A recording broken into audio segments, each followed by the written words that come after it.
Alt Funds Global presents Asset-Based Lending, an insider interview on what lenders really want.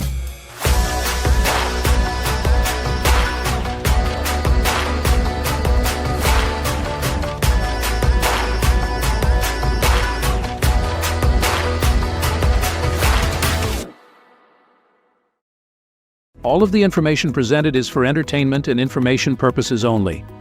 Nothing discussed constitutes legal or accounting advice, an offer or solicitation of financial services, or financial advice of any kind.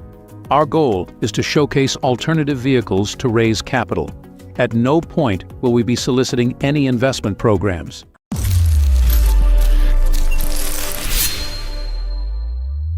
The following individual requested to remain confidential, and their name and identifying details have been withheld to respect their privacy. It's Taimour Zaman from Alpha Global. I've got today a privilege of interviewing one of our providers, and you're going to have the privilege of just listening to what an alternative funding provider is looking for, what does it provide as collateral, and so on. How are you? I'm doing very well, Taimour. How are you? A lot of people who follow me or my clients don't even know who you are and what you do. Obviously, a few of my clients have met you and are beginning to work with you, but I just want to ask, can you tell my audience what is it you provide and what makes you different? Sure, of course. Well, we provide structured capital raising solutions for projects and businesses globally. So we are industry and jurisdictionally agnostic. So we look at things from typically in real estate, infrastructure. We do a lot of renewable energy, oil and gas. We typically like a lot of asset-backed types of businesses. So we do things from shipping, aviation, logistics, warehousing, etc. But we do look at anything that's commercially viable. So at the moment, we're looking at an agricultural business in Brazil. We did a concrete plant in Malaysia recently. We're doing a refinance for a 700-unit portfolio in Sweden for an institutional landlord. We've done a variety of different things from refinance to growth projects, etc. And we can provide the full stack. So we can do combinations of equity, debt, convertible loan notes, asset-based lending, but predominantly in the project and business financing side, we look at, things that are either debt or convertibles. And convertibles are very popular for us because a lot of clients typically can't raise the equity that allows them to get to the pure debt type facilities. So we allow them to go in a range between 10 to 20% in equity, where we can provide the rest in a convertible loan note. So a debt instrument that can then be converted to equity with private family offices, high net worth individuals, private credit funds, that kind of thing. So that's what typically makes us different, because we can offer something where the clients don't need to provide as much in equity as they normally would for growth of their business. And that could be at any stage of a business. So for example, if a startup, had contracts and they basically had, revenue ready to go through a variety of contracts, we can provide a convertible loan note because of that. Or business that's trying to grow, or a project that's doing development that would need normally 30 to 40% in their equity, we can do it at 10 to 20% because we can provide a different type of instrument through the private markets and family offices. So that's what typically makes us different compared to your majority of your lending facilities or commercial brokerages. I feel the one thing that connects you and me together is both of us are very creative thinking people in an industry called financial services that does not like creative thinking. Yes, absolutely. I brought clients here because I felt comfortable with what we saw. From time to time, I've seen you asking the client to have some form of a capital or something as equity in a transaction. How is that capital that you're asking for protected? Because a lot of people in the alternative funding industry, the minute you ask them to put money up, it's some form of a fraud or like some nonsense like that. So I fully understand the client's perspective. My question to you is, on some projects, I've seen you ask for, put up some money in the equity. How is that capital protected? Sure. Well, it depends on the type of facility and the type of business that they're looking for. For example, if we're doing a convertible loan note where they need to put up 10 to 20% in their own equity, that capital doesn't actually need to be moved. It stays within their business. We would just need to see that they actually have the 10 to 20% in equity in order for us to provide the rest in a convertible loan note. So in that structure, their money doesn't move and there's no risk. However, there are certain structures that we use, lending facilities, where let's say a client needs to put up 20% as cash collateral, and then we can provide the rest in a debt instrument.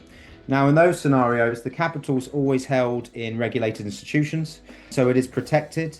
are safeguarded under formal agreements like escrow, IOLTA accounts, trustee arrangement, or custodies within banks and law firms. So it's always going to be through a regulated entity, and it's normally a tier one bank and things of that kind. So that's the scenarios. It depends on the type of lending and the type of financial structure we create. So if you're doing a convertible loan note, it stays within the company. You've raised your equity, it stays where it is. We can provide the rest, just seeing proof of that equity being provided. Or if it's going to be a facility where it's an attractive interest rate by cash collateral, then it's going to be through a regulated entity with formal agreements, as I suggested.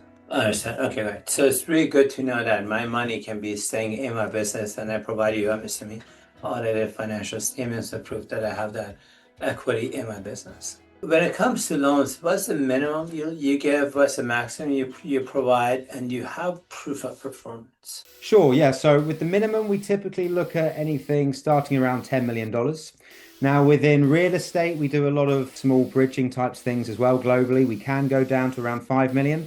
But for general, commercial businesses and what we look at, it's 10 million minimum because of the type of offers that we provide and the family offices and the high net worth individuals we work with. That's the level that they start working at.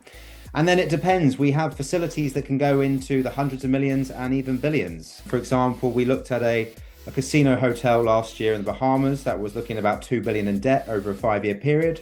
We have a large lender in the US that can provide that type of lending facility. So it all depends on the business and the project itself, but the minimum is usually 10 million. And the upper limit, it all depends on what the type of project is, but we can go potentially into the billions. Now, if I'm the ideal client for you, who am I? What do I look for? What are the types of projects I have? What's the background experience I have? What do I bring to the table? And then from the files you see, can you give me some red flags? Sure. So ideal clients typically, we don't really look at startups majority of the time unless that startup's a new technology and they've got proven offtake with contracts and things. So our ideal clients are normally experienced within their industry. They've got, a good team behind them with detailed biographies demonstrating their experience, the execution of capabilities, things like that. We love a good financial model because at our heart of it, we're all got analytical backgrounds. So a really robust financial model aligned with the funding requirements is always a good way to start. And depending on the type of funding, so if we're looking at asset-based lending, we like to see certified valuations of collateral with a good PI cover. But with businesses, a decent business plan, a good robust financial model, the evidence of equity contribution, because a lot of people may say they've got equity in the bank, but they're actually raising it. So, showing those kind of proofs are really important to us. And then depending if we're doing projects, permitting, approvals, data room materials that are in order, you would be surprised how many times we get clients coming in where they just are not organized. So organization over their data rooms, things like that, where it includes all of that is really important.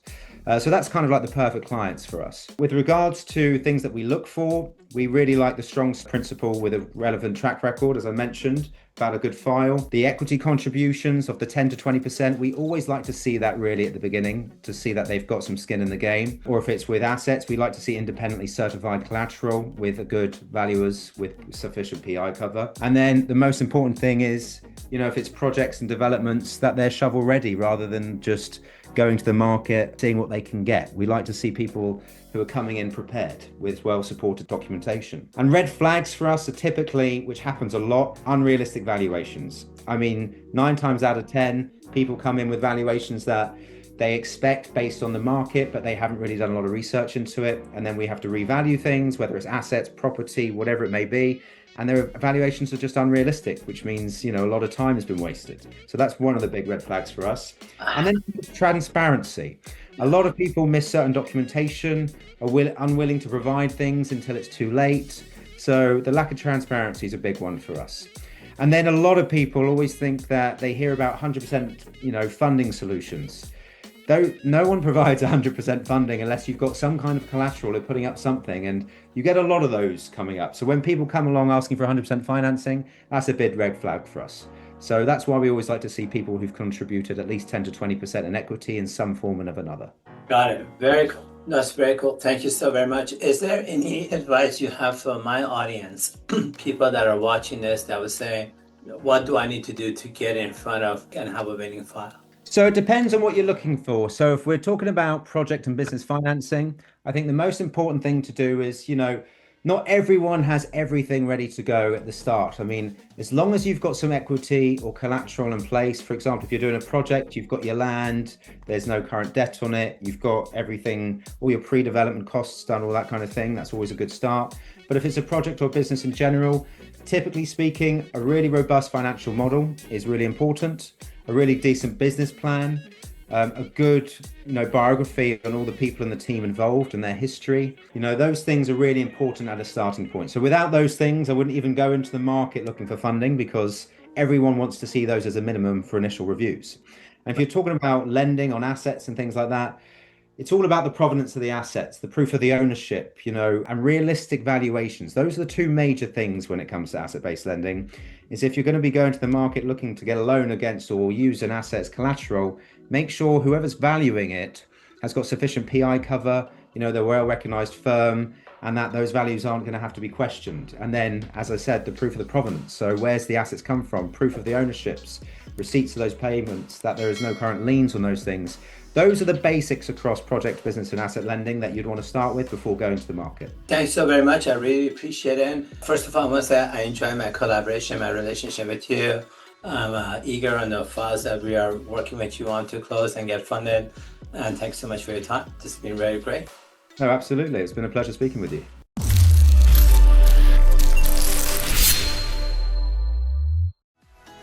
Hi friends, I now want to take a minute and answer some of your frequently asked questions. One of the common questions I get a lot is, Taimour, we've learned a lot from you through your YouTube channel. How do we learn more? Can we fly down and meet your team? And the answer to all of that is yes, yes, and yes. If you want to learn more, my first invitation is to become a member of Allfunds Global. You simply go to our website, allfundsglobal.com. You sign up to become a member for free. You get access to webinars, offshore events that we do, and content that we never, ever, ever, ever publish on YouTube. I promise you that it's worth becoming a member for sure. The second way that you can learn a lot is I'm a published author. Structured Financing, Demystified, Hypergrowth, just multiple books on Amazon that you can get access to. I highly recommend going and checking out some of these books, getting engaged into some of the stuff, that strategies and tactics that we're using for ourselves, for our families, for our friends. You definitely want to check these things out for sure. Another question, I guess, Taimour, why are you so passionate about getting a bank license? Why is that so important? Well, the truth is, our mission within Allfunds Global is to help businesses become self-funded for life. Imagine you run a coffee shop and I run a coffee shop. Imagine we buy the coffee beans from the same grower and my coffee shop is right across yours, like really right across yours. Our competition is probably nil. But if you have a bank license and I don't have a bank license, and let's say I made $500,000 and you made $500,000 in income, but if you have a bank license, you are depositing a bank license with a central bank of the country where you own your own private bank license. Let me repeat this again. You are depositing your money with the central bank of the country you have your bank license on. So $500,000 deposited with the central bank should give you a line of credit of 10 times multiple. So that means you get a line of credit of $5 million. Now it's not free money, it's a line of credit of $5 million. Now, if you draw that entire money out and you go to whichever country you're currently resonating in, the country you're doing business with, and in real estate, you want to buy a house, you put 20% down and you get a loan for 80%, same thing. You put $5 million down with a business plan to your local bank, whoever your bank with, and say, hey, I want to grow my business, my technology business, real estate business, pharmaceutical business, whatever business it is. I'm a venture capitalist. I'm putting $5 million down. Your bank gives you a loan at four times more, so now you get a $20 million loan. Now it's not free money, it's $20 million loan. What can you afford to do with $20 million that I cannot afford to do with $500,000? Could you invest in artificial intelligence? Could you invest in hiring better people? Could you invest in advertising? Hell, with that amount of money, could you even buy auxiliary businesses or invest in auxiliary businesses? I say you can, and that's why we within Allfunds Global are so passionate in helping clients become self-funded for life, and getting a private bank license is one of the vehicles that I am personally very passionate about helping clients on.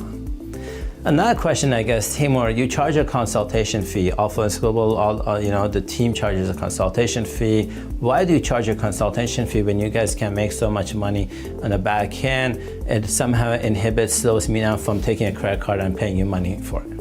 Well, here's the truth. We offer our content, millions and millions of dollars worth of content complete for free on YouTube. We don't advertise as of the date of doing this video. We don't advertise on YouTube, Google, or we don't do any kind of advertising at all.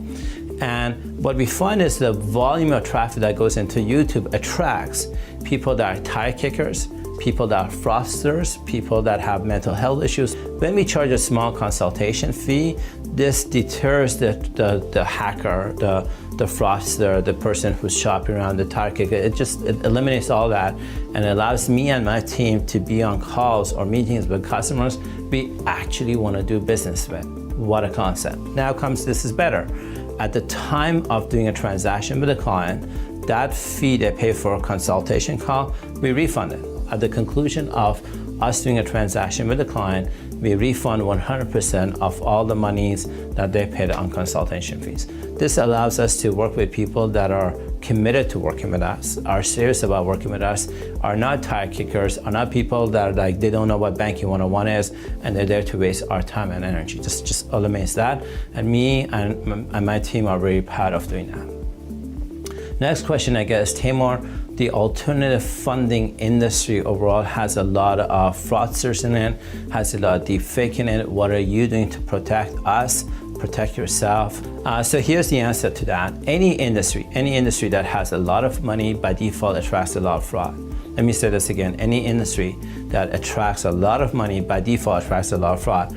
I don't know who you bank with. If you bank with one of the top 20 banks in the world, pick a bank you bank with, or you use payment processing companies like PayPal, these companies see a lot of fraud every day, from fraudsters mimicking their website to mimicking their email addresses, and in cases like mine, once a year or twice a year, some idiot, excuse my language, decides to copy my picture on social media, tries to create a fake profile of me, and goes on social media selling scammy transactions. Now, we have the technology and the resources to catch that, usually within 72 hours of that happening, and then cause legal action against that fraudster. We have the financial resources, thank God, to do that today, but that's just the nature of this industry. So what we do to protect ourselves is we never solicit on social media anything, nor do we solicit in general. We offer a lot of educational materials, but we don't solicit. You'll never see me or any of my associates on any social media trying to sell anything, ever. Second, all transactions that we do, money always has to go through a reputable law firm. All transactions we do, money always has to go to a reputable law firm. We never ask the client to send us money or anything like that. Now, I do want to take a minute and talk a little bit about my competitors. In the United States, in the US alone, US has 3% of the world's population, and they have over 60% of the world's lawyers. In the United States, that's a fact, have 3% of the world's population and over 60% of the world's lawyers. I have a lot of legitimate competitors in the United States and around the world that unfortunately have been sued for wrongful things that other people have done. There's a lot of negative stuff on social media or websites about some of my legitimate competitors. And I want to tell you that a lot of my competitors are legitimate, they're hardworking people. I know them, they deliver real results. And unfortunately, they have negative comments or fraud or even losses against them. The reason within Alphonse Global doesn't have a lawsuit against it, or me, Taimour Zaman, don't have a lawsuit against me, or people on social media saying that we're fraudsters or something like that, is simply because of my lack of vision. Every company you deal with, every major company you deal with, whether it's the cars you drive, Ford, Lexus, I don't know, GM, or Facebook, Google, YouTube, whatever you use, or medicine you have, like Taimour, all of these companies have lawsuits against them. A lot of the companies you work with have litigations against them as just part of the growth. At some point, the business needs to grow exponentially, and that's when you have to see lawsuits as just the nature of the business growing. The fact that we don't have it is because of my lack of vision as the CEO and like trying to bark a tree like that. Now, I see that changing as we buy businesses that have other CEOs, as we grow. We have over 800 registered brokers with us. As that number grows, it's not normal for our business to continue growing without some idiot calling us fraudster, some idiot trying to sue us, or something like that. If you want to take advantage of the alternative funding industry, I'm going to tell you this is the industry I love. I'm going to tell you this is the industry that I've made a lot of money with. I'm going to tell you this is the industry I've helped a lot of clients make a lot of money with, friends and family make a lot of money with. And if this is an industry you want to get involved in, I recommend meeting the people you want to do business with, like physically flying out to meeting them. If you can afford to hire an investigator, we use a lot of former FBI, former CIA people. These are people you can hire to do background checks. It's not only do these people have lawsuits or not, or other losers calling them fraudsters or not. I'm telling you, a lot of my competitors are really good people, and they're not fraudsters. So do your own due diligence, listen to your intuition. We're really interested in working with some really good people that are vision-driven entrepreneurs that really want to serve the world, and I think we have some things that are really amazing to offer. Another question I get is, Taimour, we love all the services of Funds Global. What are the top 3 services you offer that we should really seriously think about, call you or your organization and get you guys involved? But my favorite service, the one that makes a lot of sense, is the Trusted Advisory Service. This is when we become your chief banking officer.